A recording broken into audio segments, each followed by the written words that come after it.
বৈশ্বিক মহামারী করোনার পর রাশিয়া ইউক্রেন যুদ্ধ এবং এখন চলছে মধ্যপ্রাচ্যের সংকট, এসব ছাড়াও অভ্যন্তরীণ বহুবিধ কারণে 1.5 থেকে 2 বছর ধরে ডলার সংকটে বাংলাদেশ। কোনোভাবেই লাগাম ধরে রাখা যাচ্ছে না মূল্যস্ফীতির।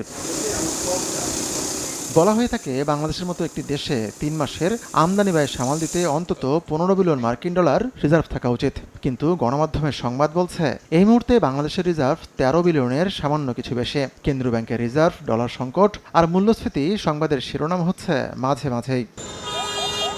আর এসব কারণেই গণমাধ্যমের উপর নাখোশ বাংলাদেশ ব্যাংক, যে কারণে কয়েক মাস থেকেই সাংবাদিক প্রবেশে অলিখিত কড়াকড়ি আরোপ করে দেশের কেন্দ্রীয় ব্যাংক। মূল্যস্ফীতি একটা ফ্যাক্টর। শনিবার সেই নিষেধাজ্ঞার পক্ষেই সাফাই গাইলেন সাধারণ সম্পাদক ওবায়দুল কাদের। ধানমন্ডিতে আয়োজিত সংবাদ সম্মেলনে তিনি বলেন, বিশ্বের কোনো দেশেই কেন্দ্রীয় ব্যাংকে গণমাধ্যম কর্মীরা ঢুকতে পারেন না। পৃথিবীর কোন দেশের সেন্ট্রাল ব্যাংকে ঢুকতে পারছে অবাধে? কোন দেশে? ভারতের সেন্ট্রাল ব্যাংকে কি, ফেডারেল ব্যাংকে কি ঢুকতে পারছে কেউ? কেন ঢুকবে?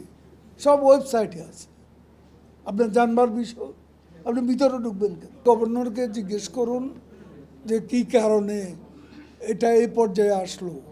আমরা তো এটা জানি না। আমরা জানি যে 19 থেকে 20 বিলিয়ন ডলার এর মধ্যেই ঘুরপাক। সমসাময়িক নানা ইস্যুতে বক্তব্যের এক পর্যায়ে ওবায়দুল কাদের বলেন, সরকারের ধারাবাহিকতার কারণেই দেশ আজ উন্নয়নের রোল মডেল। দমন নিপীড়ন যেগুলো তাদের মুখের ভাষা, এগুলো তো বাস্তবায়ন।